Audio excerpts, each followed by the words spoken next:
Welcome to Wild Spirits Outdoors, the place for real hunting talk, tactics, and a few laughs. Now, let's dive in with your host, Brad Dijon. Hey guys and gals, welcome back to Wild Spirits Outdoors. If you're listening on the day of the drop, today is Tuesday, October 28th, but I'm actually recording on Sunday, October 26th. It's about noon Eastern, and uh, as soon as I'm done recording this, I am showering and I'm hitting the woods.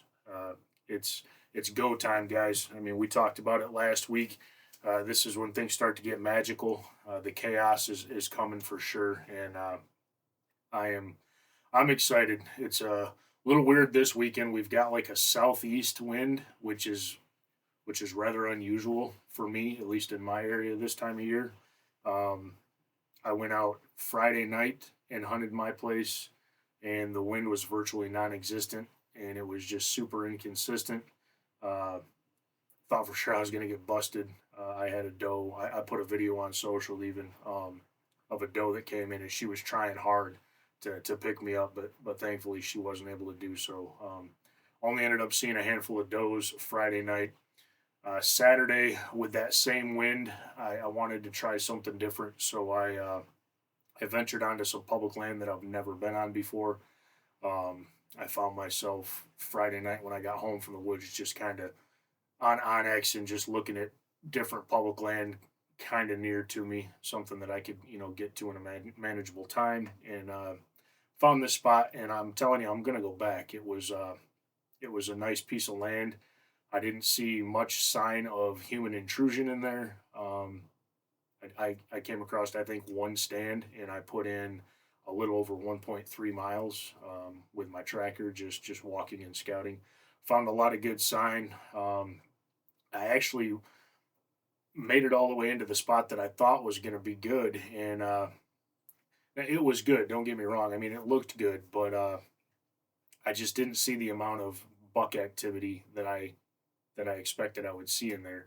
Found a couple scrapes, but they were, kind of like satellite scrapes, I guess you could call them. I was looking for that mega or that hub scrape, uh, kind of based on the terrain feature I was in. I was certain I was going to come across one, and I'm not going to say there isn't one there. I could have very well missed it, but it just wasn't in the spot that I was expecting it to be. And I spent some time looking around in there, just could not find it.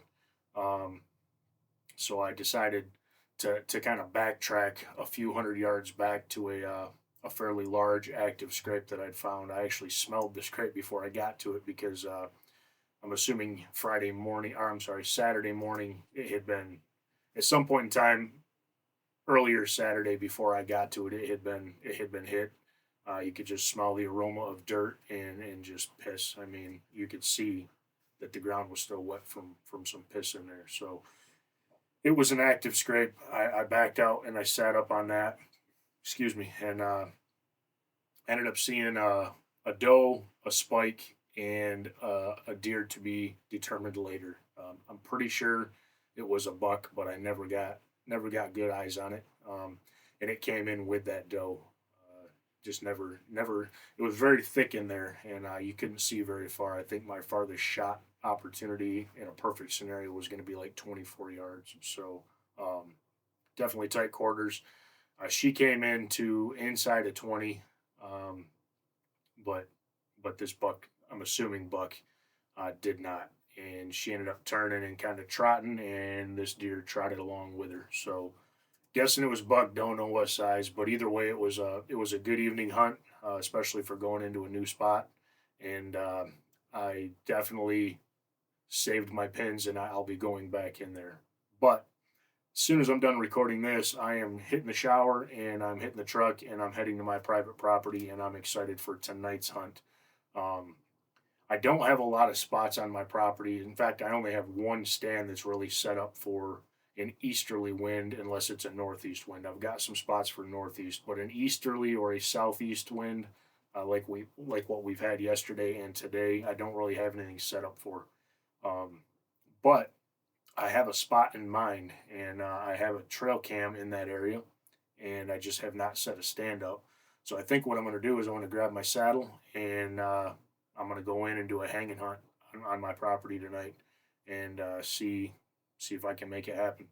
I've had a couple different bucks on cam uh, the past few days that are deer I would definitely send an arrow at. So hopefully they read the script and they kind of do what I anticipate them to do, and maybe I get to talk about an opportunity I had today on my next episode. But a couple quick announcements before we get into it. I know I've talked about it, and I keep saying I know I've talked about it, but I finally do have some files ready to go for some merchandise, and I anticipate to have my designs delivered on Monday, which I guess if you're listening on the day of the drop would have been yesterday. But on October 27th, I anticipate those being delivered, and unfortunately, I won't be able to get to them right away because I have to do some travel for work.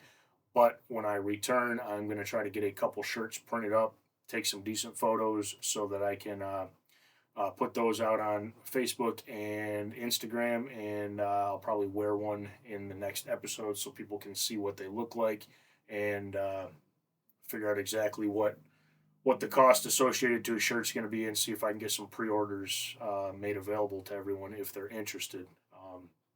Again, I'm not looking to retire on this, but if I can put some good stuff out there as far as merchandise goes that people like and would want to wear, I can funnel that money back into the studio. Hopefully, I can upgrade some microphones soon. These things have served their purpose, but man, are they finicky.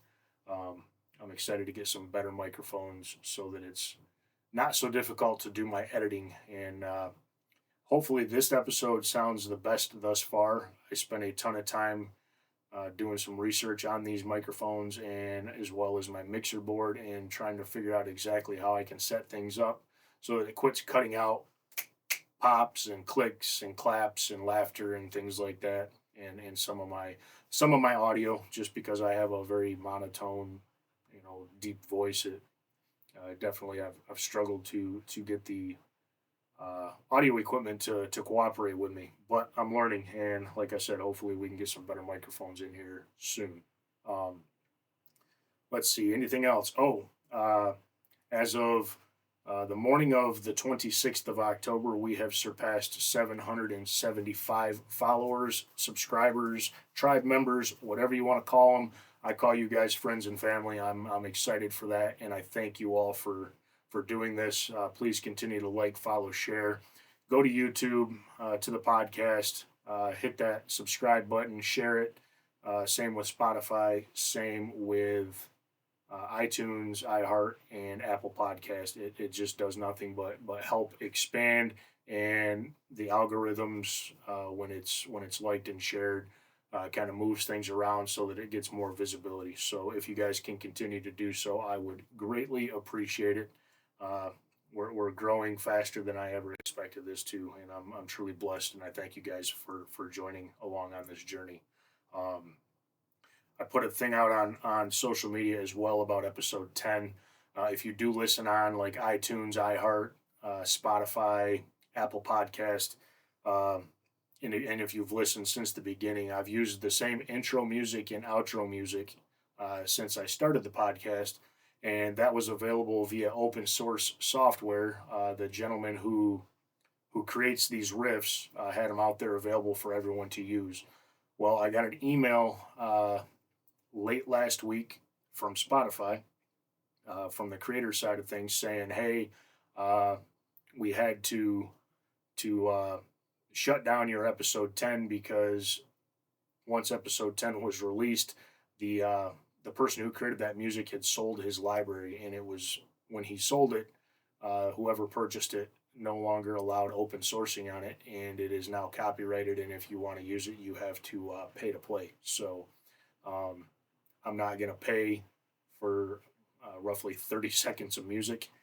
Uh, so I got to figure something else out. But episode 10 will be re uploaded to Spotify, iTunes, iHeart, Apple Podcast after I get back in there and I edit the intro and outro to eliminate that music. If you have not heard episode 10 and you would like to, which I hope you do, because I think that was a pretty interesting one. It was a 20 questions type podcast, but I think we covered some pretty interesting stuff there. It is available on YouTube, so I encourage you to head over to YouTube and listen/watch the podcast there. All right, uh, this week's episode is all about the rhythm of this pre-lockdown phase, I guess we can call it. We are entering into November, and things are getting very, very hectic in the woods. Bucks are on their feet during daylight quite a bit. There's a lot of chasing going on. We've got that roughly 8 to 10% of does that have already started to come into heat, which has just further fed the fire. And now's the time to really start thinking aggressively, calling, rattling, decoying if you're in a situation to do so, um, getting aggressive with your stand setups. If you're hunting private, getting into your honey holes that you've kind of been waiting for. Now's the time to get in there, and I guess most importantly is ass time in the stand is what's going to get it done. So hopefully everybody's got some vacation hours saved up from work, and I would anticipate most people are getting ready to break into their rutcation. So I know I have Halloween off and I have the following Monday off. So I'm going to spend 4 hard days next week hunting very, very hard if I don't get it done today, because I won't be able to get back in the woods until next Friday. So yeah, this is just such an exciting time of year. If you're into whitetail hunting, which I'm assuming everybody that listens and follows along with Wild Spirits Outdoors likely is, this is like this is just it. This is the time of year that we think about. When it's over with, we get a little bit depressed because it's such an emotional roller coaster. When you're in it, you're in it, and when you're not, it can feel like you're out on a desert and there's not a deer anywhere nearby. But it can be feast or famine, but it's just super exciting, and that's kind of what we're going to talk about today. Hopefully, the audio cooperates with me. As you can see, I've got a grunt tube and I've got some rattling antlers on the table here, as well as a pile of show notes. So I guess we're going to kind of get into this, and we're going to kind of go through some stuff that I think is important for this time of year. And first and foremost, we're going to talk about calling. So before I start into that spiel, I'm going to take a quick drink, like I always do, because for some reason, every time I talk on the podcast, I get insanely thirsty. So, when it comes to calling, I've got a grunt tube here. I think this is a Quaker Boy Brawler, is what this one's called. I really like this grunt tube. They don't endorse me, nothing like that. Just there's a lot of calls on the market, and there's just some I don't think put out a very good sound. This one here, I really like the sound of. It reminds me a lot of the I don't know if anybody remembers uh, the Mad Buck Roar, I think is what it was called. I think the juries came out with it back in the mid 2000s, 2006, 2007, maybe somewhere around there. Um, really loved that call. Had a really good sound to it, and one of my favorite things about it is you could add inflection to the calling without the rod, squeaking or making weird noises, which was always a struggle with some calls. But nah, this one sounds a lot like that, and that's why I really like this one. There's a lot of good calls out there, but just try them, find what you like, find what sounds good, and run with it. I just encourage anybody that is using a grunt tube to find something that you can add inflection to, and you can force air through a little more violently, and it doesn't disrupt the way the call sounds. In early October, a lot of people don't call. I actually do, but I keep it pretty subtle. It's it's a lot of just soft grunting. Um, Nothing crazy by any means. It's a lot of just kind of curiosity calls, and it's something I've had success with. I'm not going to say it's been like the it factor for me, but I have had success doing it, and I've had success with rattling antlers in early October. But when I'm talking rattling, I'm talking more kind of playful sparring, tickling of the antlers, if you will. So I'm going to do my best, and bear with me, guys. I'm not a professional caller or rattler, but I'm going to kind of give you a little bit of the sounds that I make in early October, and then we will look at how I call now that we're heading into late October and into November. So, early October, when it comes to grunting, it's just a lot of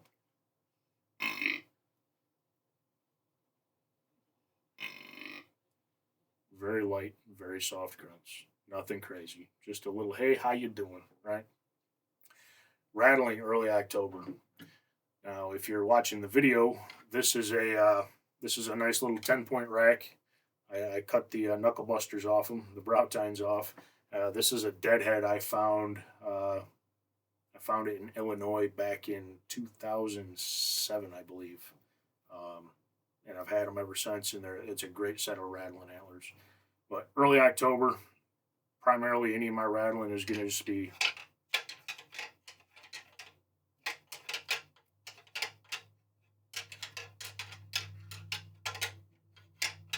very simple, right?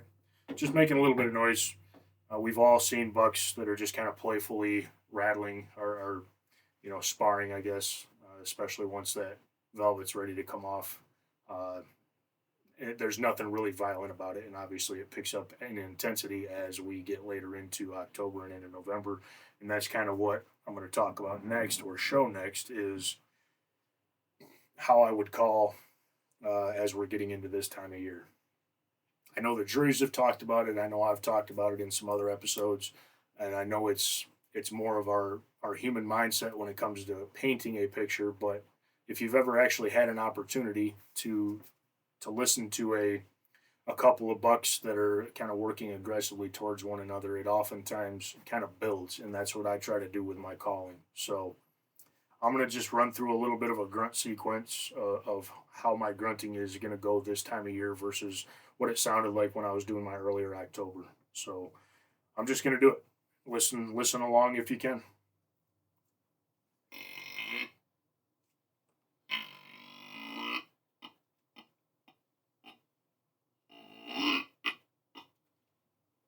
That's some aggressive grunting.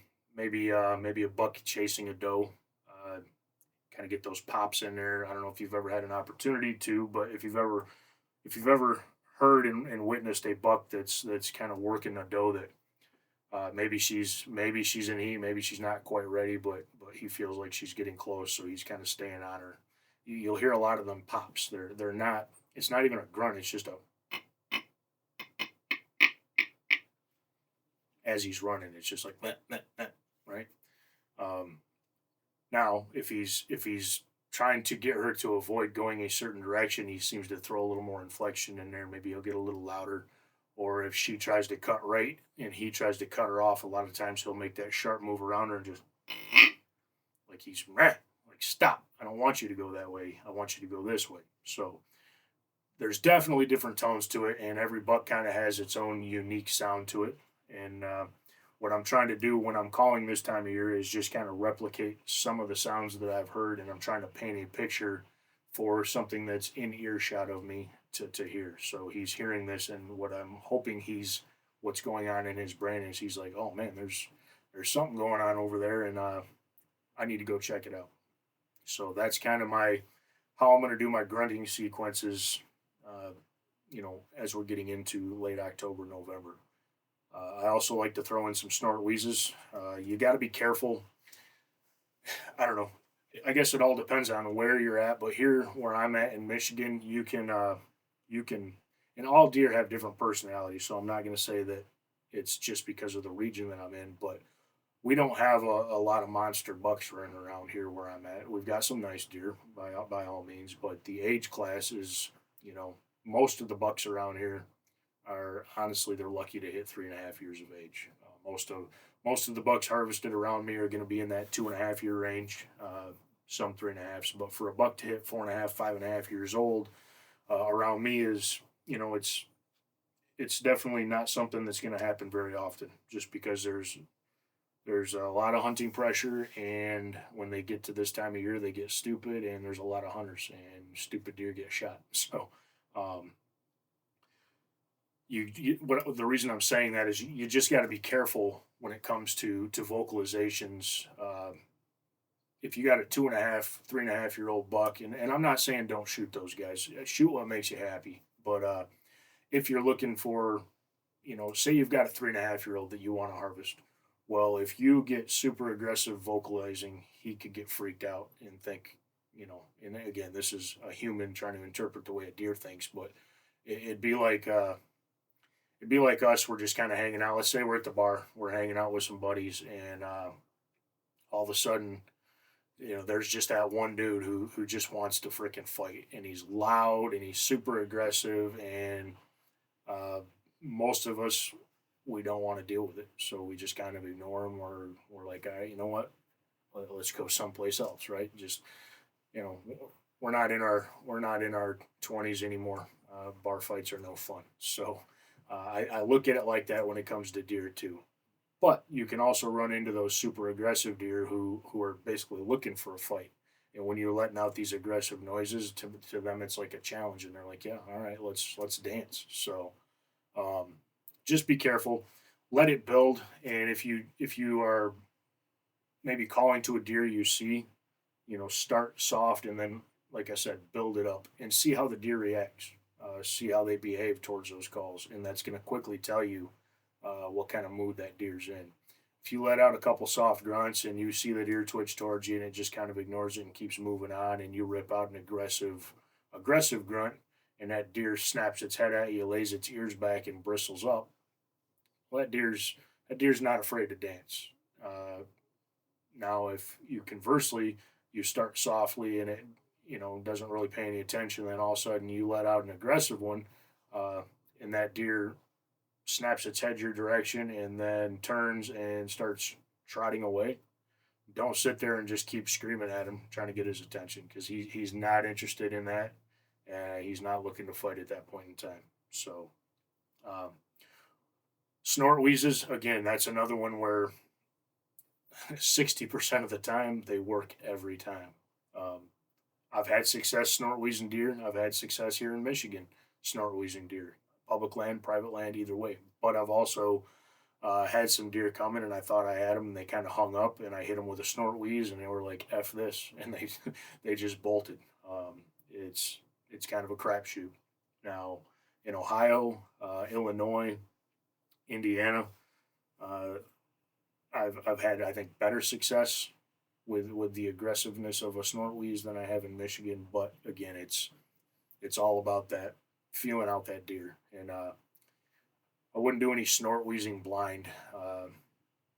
Typically, I like to call fairly subtly, even this time of year, blind until I get eyes on something, or if I see something, then I'll start low and build it up, because you don't want to just rip a buck roar out, or rip a snort wheeze off blind, because if you've got a buck that's within earshot, maybe he was coming your way and you rip that out, you might never even know he was there, because he might just mosey off somewhere else. So it's everybody's personal preference. I'm not saying don't do it. I'm just saying I don't like to do it, because I'm afraid that I could be spooking deer off, or I could have something that's closer to me than I thought, and I rip out a snort wheeze and it just spooks them.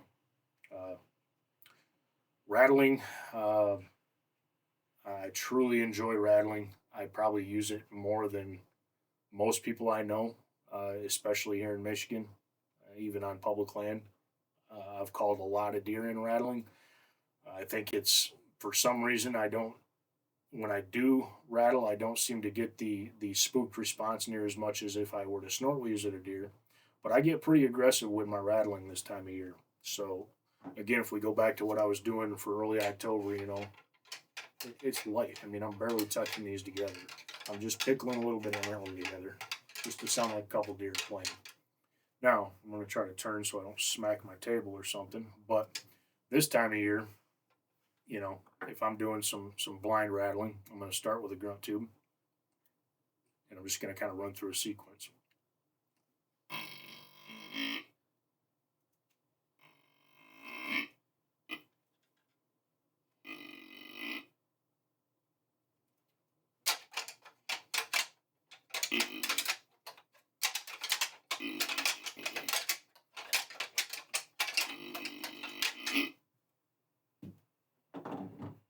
Okay. Now, That's much, much louder, much more aggressive. And I'm not really tickling the tips of the antlers together. I'm smashing the antlers together. I'm getting deep into the knuckles or the creases where they get together, where the tines come off the main beam. I'm getting those tight together, and I'm racking them back and forth. Because when bucks are fighting, they're like really, really fighting. It's not playful. They're smashing heads together. They're twisting their heads back and forth, and they're pushing each other really, really hard. If I have the ability to do so, I'm oftentimes pushing those antlers together. I'm making the vocalizations with the grunt tube. I'm grabbing leaves or something that I can shake and make noise with. Um, I've seen other people do it. I do it as well. I've also taken my antlers and I hang them from a rope like this so that I can take them to the ground, and I'll pick them up 3 or 4 feet off the ground, and I'll just let them smash into the ground, and I'll bounce them really hard up and down on the ground, trying to make some ground noise, get that leaves going, making those noises. I think that's a really, really good way to go about it as well.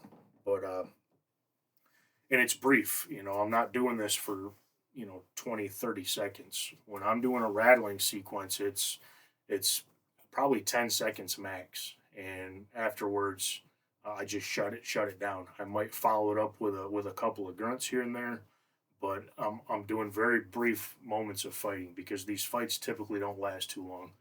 These deer, when they get into a situation like this, they're asserting dominance, and they're willing to kill the other deer. And just like in a real fight, when somebody realizes they're overpowered, the fight usually ends rather quickly because as soon as they get the opportunity to get away, they get away.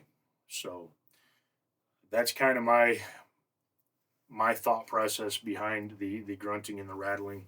Um, I will sometimes snort wheeze prior to rattling, but it really all depends on where I'm at.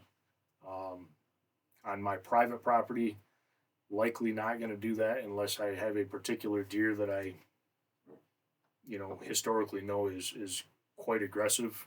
For example, I've got a deer that's been on my property. I'm I figure this deer to be 5.5 years old, and that's a rarity where I'm at. He's got an enormous body, super super heavy main beams, but this deer is only a 4 point.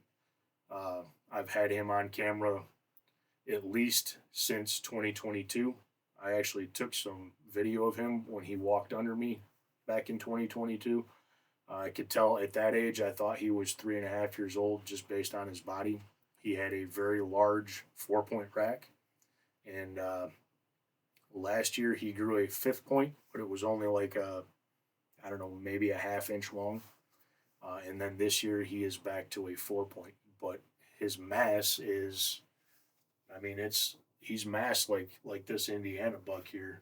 His main beams are almost that long. He has no brows, and he just has main beam and 2 splits coming off it.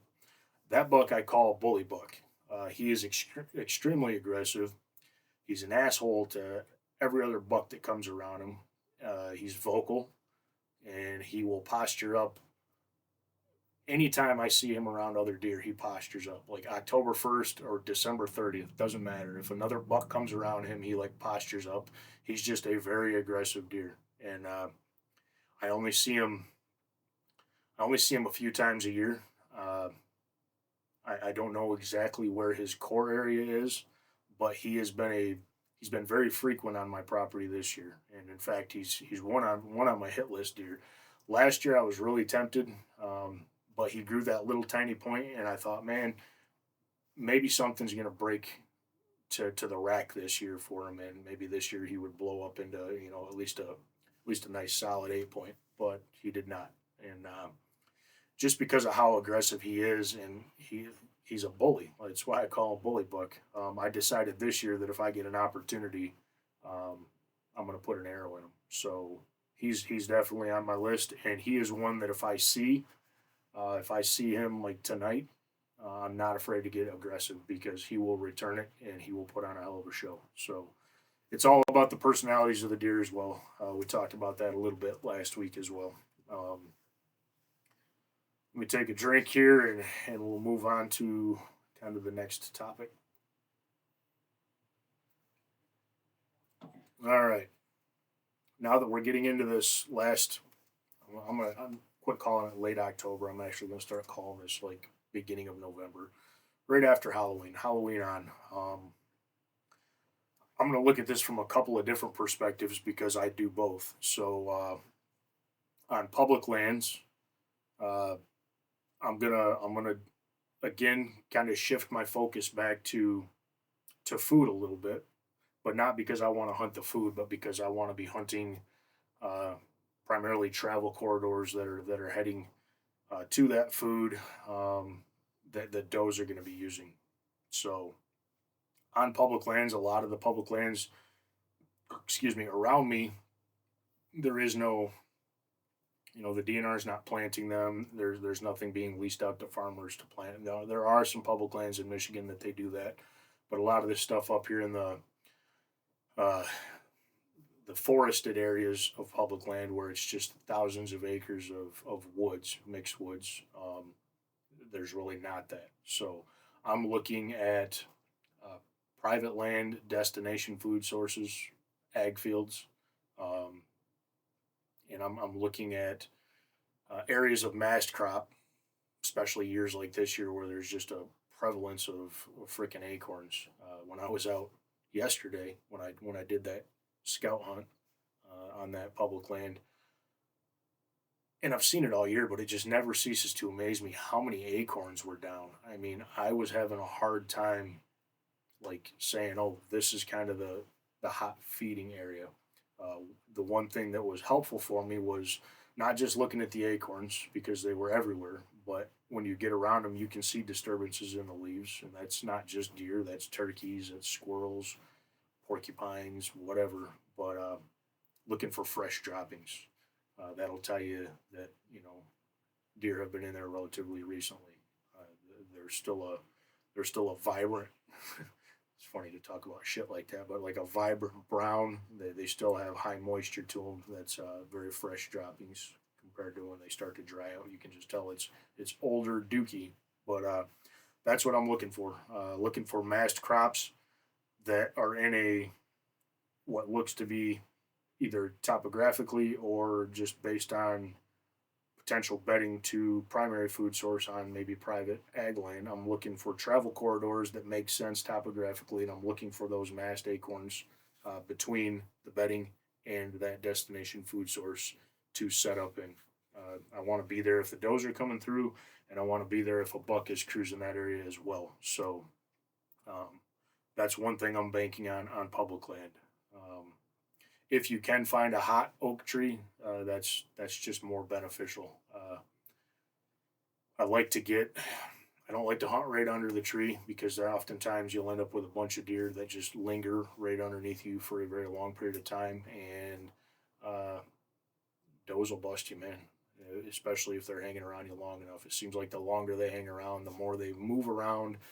Next thing you know, one's slipping in downwind of you, and then she's doing the old foot stomp, and then she starts blowing, and then you're cussing her out under your breath.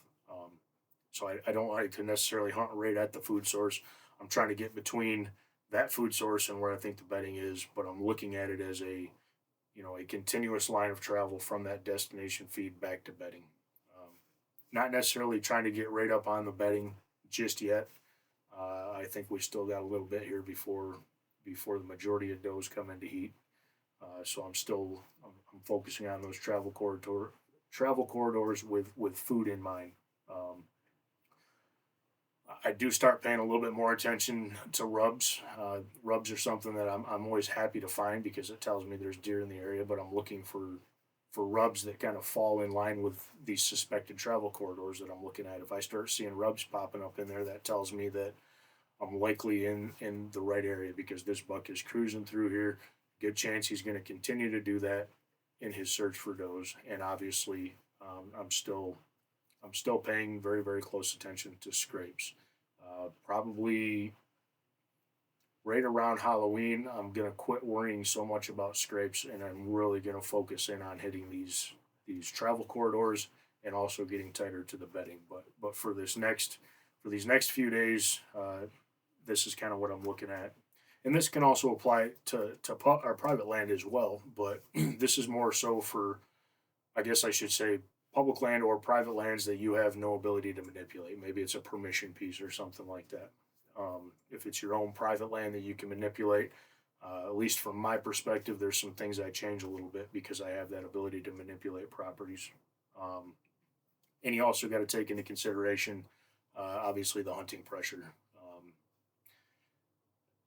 I've only, I've only been out a few times this year doing any scouting on public land, but it does seem to me that um, more and more people, and this doesn't make me mad. It's just it's kind of interesting, and it definitely is making things more challenging. But more and more people are definitely, seems to me anyway, are getting more in tune with effectively hunting public land. I'm seeing fewer and fewer people setting up really close to the accesses or the easy access points. I'm finding hunter sign uh, deeper into properties that typically I wouldn't expect to find people. So that just means that the people that are getting serious about it are doing their homework. And I used to be able to find these spots, get in there, and kind of get my hunt in, get my job done, and get out of there. But I'm definitely, at least from what I've seen, the few times I've been out scouting public this year, uh, there seems to be more hunting pressure in the places that I typically don't find it. So um, that's something you got to take into consideration too, and you just got to keep looking and see if you can find something that's unmolested. On private lands, where my focus is, and I'm going to talk about private lands as far as my private land because of the manipulatability. Holy smokes, that's not a word. Manipulability. The manipulation that I can do to it. Um, I can put in food plots. I can do hinge cutting. I can, you know, kind of get the deer to move the way I want it to move to some degree. On my property, I have two destination food sources that aren't doing phenomenal. I planted, I think, three times this year, and my last planting was just ryegrass, trying to get something up. Um, I did get some growth, but it's not ideal for me. It's not what I would prefer to have. Usually this time of year, I've got a 4 to 6 inch tall food plot with rye, chicory, some other greens in there, and then the rye is kind of holding me over through winter. Well, this year I've got a sparse planting of rye basically, and it's only maybe 2 inches tall, and it's not as thick as I would like it to be. The deer are definitely eating it, but it's not as good as I would like it to be. But under normal circumstances, and virtually every other year, I have two very decent destination food sources, um, totaling a little over 3 acres, and then I've got a couple of micro plots that are a quarter acre or less that are kind of between bedding and between that destination food source, and that's where I'm putting a lot of my focus. Not just on the microplots, but also, again, acorns. Tonight, my intention is to hunt between bedding and destination food source in a bunch of oaks. It's not like it's a huge area of oaks. It's fairly decent size, but the likelihood is anything that's coming through those oaks to feed in the destination food source will come through within bow range of where I'm going to be set up. And I'm going to be cutting the wind very tight with this east wind, but I think it's going to pay off. So I'm going to gamble. Like I said, I'm going to start getting more aggressive. Plus, this is my last hunt for, at least till Friday, Halloween. So if I do blow it up tonight, at least it's going to have a few days to calm back down. Um, so I'm looking at those spots. I'm looking at the micro plots, and I'm looking at mast crop between destination and bedding in areas that I have the deer manipulated that I want them to travel through, and they tend to travel through just because of ease of travel. That's what I'm doing on my private land. Um, During this time period, right before breeding really starts to kick off, and we start kind of running into that lockdown phase. Bucks are regularly cruising through these areas. They're browsing a little bit. They're laying down a lot of sign, and their sniffer is running over time, just trying to pick up any scent and see if maybe just maybe they can run across one of those early does and estrus. Um, entrance, entrance and exit routes on my private property are still going to be very important to me. I got to be mindful of where my scent is going as I'm entering and exiting certain locations. So it's something that I'm going to continue to pay very, very close attention to. When you're walking in blind on public land, a lot of times you don't exactly know. I mean, you know the direction that your wind is heading, and you can make assumptions, but you don't really know for sure what's over there. So I definitely throw caution to the wind on public land this time of year, and I just try to get into where I think is going to be the spot. I don't worry so much about the accesses. I just try to not go through things that are blatantly obvious potential bedding, things such as that. Again, as we're getting into this period of the year, the aggression on my level is getting very, very high, and I am cutting winds as tight as I possibly can. If I think more or less like 50-50 chance it's going to work, I'm going to get busted. I'm probably going to take that chance if it's putting me where I think I need to be. I'm always, I always say you can't beat a deer's nose, but I'm always doing my very best to. I will be showering prior to going into the woods this time of year. I'll be very, very careful about what I'm touching. I'm not going to pump gas. I'm not going to throw my hunting clothes on and jump in the truck.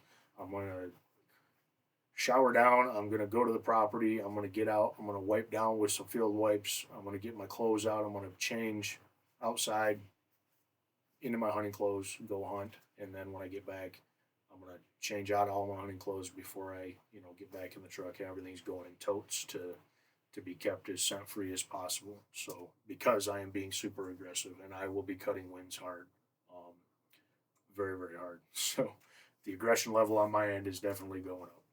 Um, Take a quick drink here. Uh, On to the next topic. I'm definitely looking for the does. I'm looking for the primary travel areas of does. That is where I'm going to spend my primary focus. Is anywhere that the does are regularly traveling, feeding, etc. That's where I'm going to spend the majority of my time. If I can identify concentration areas where does might be bedding in multiple locations, but they all end up maybe at the same destination food source, I'm going to look at that and try to determine which area is bringing the larger concentration of does through it. I will hunt over food.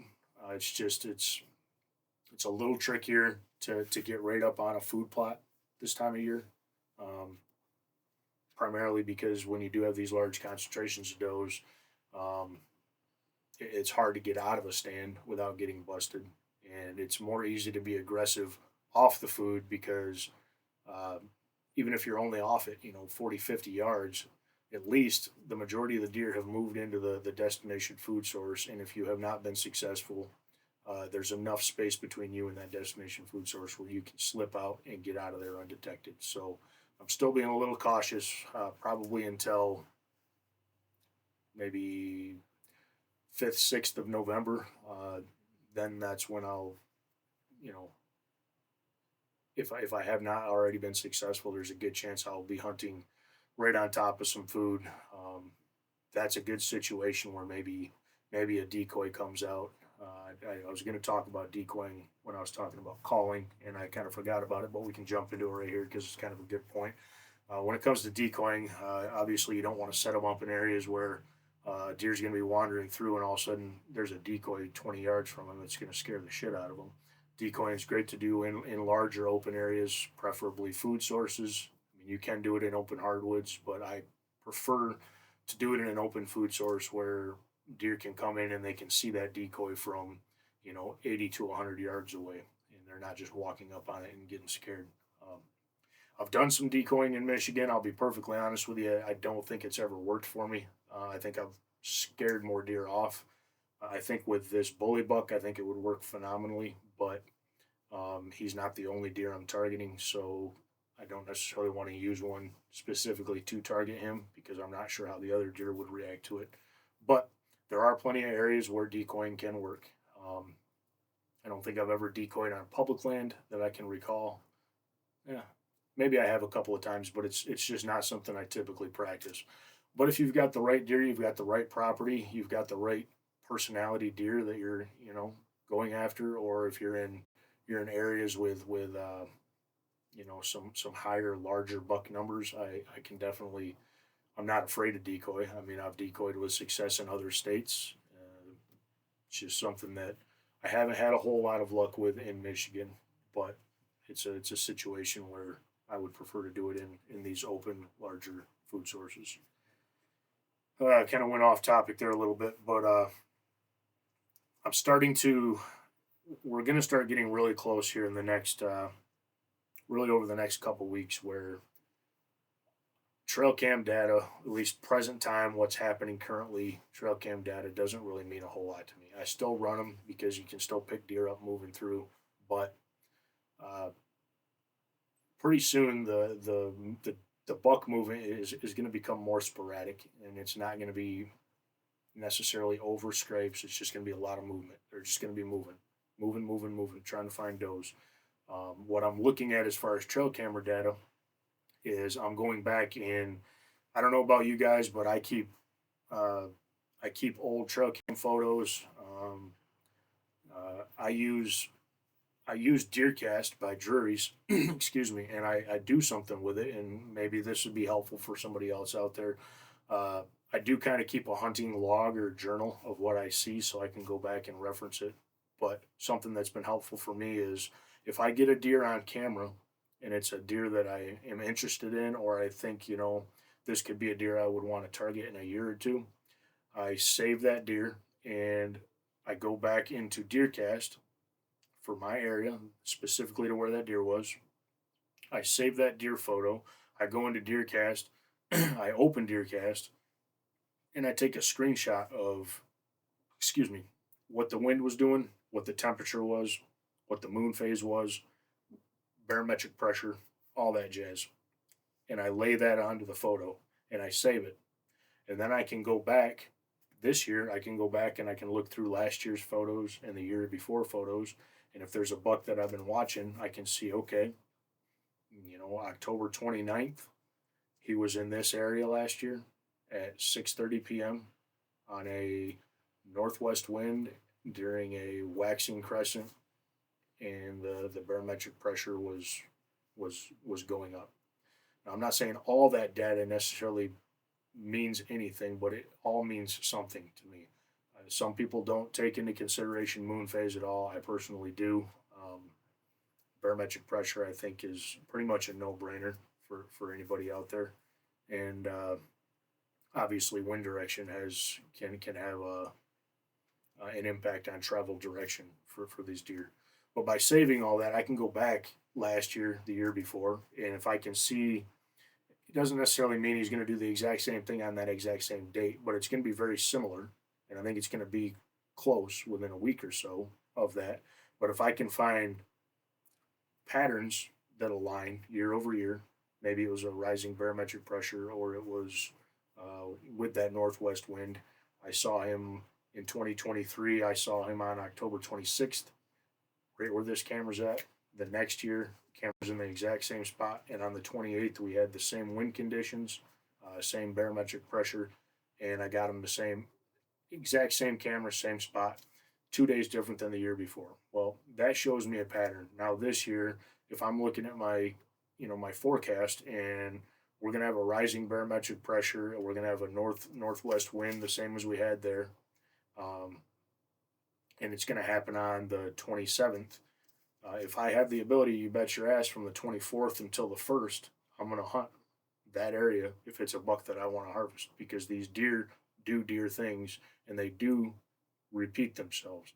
Not right to the date, not right to the hour, but conditions wise, if conditions align in that same general area, you're likely to see that deer do the same thing. A ton of different factors can influence that, but just as a rule of thumb, if you can align the same things over and over again, year over year, that deer is going to come in roughly that same time period, and you know, I'm willing to bank on it myself. Doesn't mean it's going to happen, but I'm going to take that pattern that deer has showed me over the past 2 years, and I'm definitely, it's going to carry weight with me, and I'm gonna run with it. Um, let's see. We kind of talked about this last week, but obviously the transition zones, funnels, and things like that are still going to be, very, very important to me, and something that I'm going to continue to hunt all the way through the rut. Uh, anytime you can, anytime you can bring deer movement from a large distance into a more narrow, manageable distance, the better it's going to be for your ability to harvest one. When it comes to like using deer scents and things like that, now I use them. I use them when I establish mock scrapes. I don't. Every once in a while, I'll run like a drag strip or a drag scent, um, but I don't spend a lot of time hunting using scents. I do under certain circumstances, and if I'm going in someplace and I think I'm going to do a lot of calling, I might use some some buck scent. Um, Once in a while, I'll use some doe and estrous. It's just one of those things. Like it's never hurt me. So if I'm in the mood and I'm like, you know what, I'm gonna run a drag strip of dopus, or I'm gonna hang a scent wick of dopus. Why not? I've never had it get me busted, but I don't spend a ton of time on scents this time of year. Once in a while, if the mood strikes, I might run some scents, but it's if you could only tell me I could only pick a grunt tube, rattling antlers, or some deer piss, I'm going to take the grunt tube every time. Let's see. Let me take another drink. I got to see what time it is. I got to get to the stand. Holy smokes. All right, guys. I've been long winded today. I got a few more topics to get through, and then I got to go get ready to get in the woods. So, we've kind of already talked about my next topic, but we'll talk about it a little bit more. Obviously, with the breeding either already starting on a small percentage of the population of does, but definitely just going to continue to build over the next couple weeks. You want to be where the does are. You want to be in the areas that the does are traveling through. Bucks are definitely starting to shadow does. The younger bucks are doing it much more aggressively. I mean, they're pushing, they're chasing, they're nudging does along. The bigger bucks are just kind of being in the area that the does are in, kind of biding their time, just kind of keeping track of things, checking on the ladies, not being super aggressive. They know it's almost time, but they're not out there just chasing them like crazy yet. So yeah, you keep on the does for the next couple weeks. If you can stay in the areas that the does are in, and you're not getting busted by does every time you hunt, just keep doing it. If you believe in the spot, stick with it. Eventually, it's going to pay off. Um, as we get later into maybe towards the end of that first week of November, I'm going to start pushing tighter and tighter to doe bedding, getting as close as I can get, and trying to get on the downwind side to catch bucks cruising that doe bedding area, scent checking. um, let's see here. I've kind of jumped around because now I actually have in my notes to talk a little bit about that historical data, but I already talked about it. But it doesn't just have to be trail cams. For some reason, I can't hardly remember my birthday. But if you were to ask me, you know, last year on October 30th, where did you hunt? What was the wind? And what did you see? I could be like, oh, on October 30th last year, I hunted my own private property.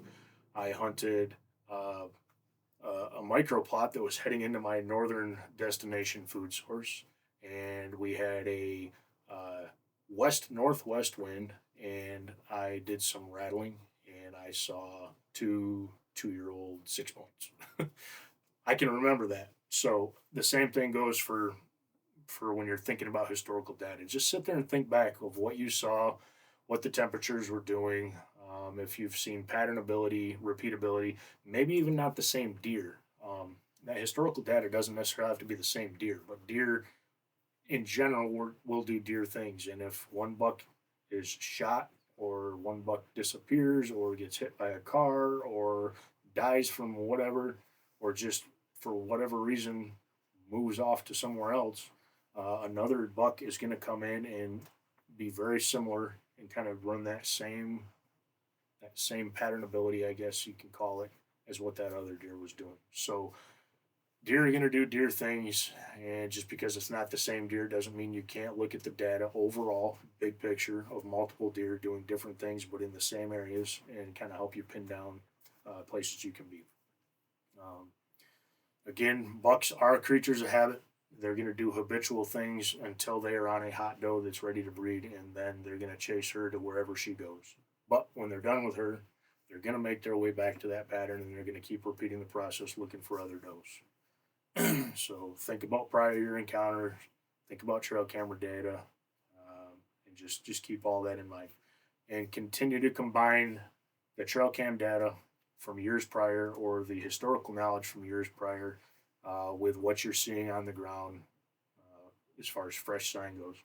Things can change. One big tree on your property or on public land that you've historically hunted, one big tree blows down. Um, Due to a windstorm. It can completely change the way deer use an area very large around that tree. They might completely shift pattern, and you're hunting here and a tree fell down 100 yards from you, and though you don't know it because you never go out and look, well, deer are skirting that dead tree and they end up looping all the way around you before they get back to the direction they're going. So make sure that the sign is still telling you that the deer are still using that area. It's something very simple that can happen and can be overlooked. Like I talked about last episode with my property, I had that big windstorm come through a couple of years ago, and it just effed the way deer use my property because I had like walls of big dead trees that just came up root ball and all and just laid down different directions, and it was like a maze. And deer essentially it just created a wall. They just quit moving through that area, and it made it really difficult for me to hunt my property. Even last year was tricky. This year the deer are definitely back to using my property in a much more normal to what I'm used to way because they can actually get in and out of it because those trees have been cleaned up. Um, and then last but not least, time on stand. It's just that simple. This time of year, if you've got the ability to do so, have your ass parked in a tree ready to rock and roll as much as possible. All day sits from here through November 15th if you can do it. I know not everybody can. I know it can be tough. I love doing all day sits, but it's not always feasible. But if you have the ability to do it, be in a tree all day long and be in travel corridors all day long. If you're going to do all day sits, get in the travel corridor and just ride it out from before daylight till after dark.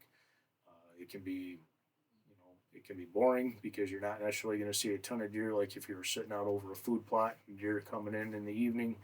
But if you do it and you give it, if it's a good travel corridor you have faith in, and you give it 3, 4, 5 days, all day sits, you're going to get an opportunity.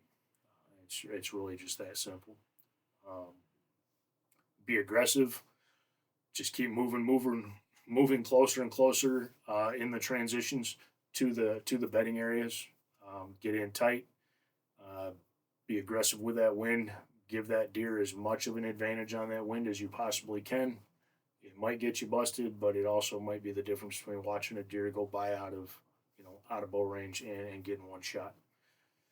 The old adage, you can't kill him from the couch, right? I mean, I can't kill him sitting here talking to you guys, so I'm gonna wrap this up here pretty soon, and I'm gonna get after it. But this is the mental game side of it. If you are one like me, this year not so much because I didn't know what was going to happen with my arm, so I didn't take any extended time off to be on stand. I just have really this one long weekend coming up, but it's still a mental game. I mean, if you're going to spend 4 or 5 days virtually hunting the same spot from dark till dark, it can be mentally fatiguing. You can get a little bit of fear of missing out, a little FOMO going on because you're not necessarily seeing a lot of action and you're thinking, man, I'm missing it.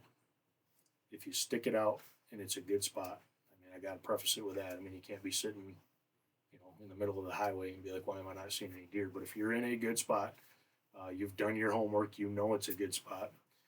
If you stick it out, that opportunity is going to come for the deer that you're looking to take on. So, quick recap to kind of put it all back to bed here. Get vocal, grunt tubes, rattling, snort wheezing, decoying. Uh, Pay attention to the food. Make sure you're getting yourself set up in travel corridors between the bedding and the food. Start working your way from maybe the destination food source. Next few days, I'd start working tighter into maybe staging food like mash crops or a micro plot. And then by November 2nd, 3rd, 4th, somewhere in there, I'm moving tighter and tighter to the bedding areas. Um, we're hunting the does now, guys. We got to be where the does are. Trust your history, know your history, think about it if you haven't done so already. After dark, or even while you're sitting in the stand waiting for something to happen, go back through some trail cam photos if you've got them, and look for not even just the same deer, but same areas that you're currently hunting in, and what the deer were doing, what the weather was doing when those bucks were the most active. And then, last but not least, like we said, keep your hind end in the stand. Yeah, that's the only way you're going to kill them is being out there. So that's my spiel today. I wish everybody much success. It is so fun to be in the woods this time of year. I am truly blessed that I healed the way I did, and I'm able to get back out and get after it. I can draw my compound back again. Um, I'm just excited. I'm excited for tonight's hunt. I'm excited to see what everybody's doing out there. There's some mondos going down. The activity's just it's going to get better and better. So enjoy it, embrace it, guys, because before we know it, it's going to be over. This is a short window of our year that we look forward to. So take advantage of it and spend as much time out there enjoying it as you possibly can. Straight arrows, wear your harnesses, be safe. This is Wild Spirits Outdoors. Take care. Thanks for tuning in to Wild Spirits Outdoors. We appreciate you joining us on this journey. Don't forget to like, follow, and share wherever you get your podcasts. It helps us grow the tribe. Stay connected with us on Facebook and Instagram at Wild Spirits Outdoors, and also on YouTube at Wild Spirits Pod. You can also head over to wildspiritsoutdoors.com for more content. Until next time, chase the wild. Feel the spirit.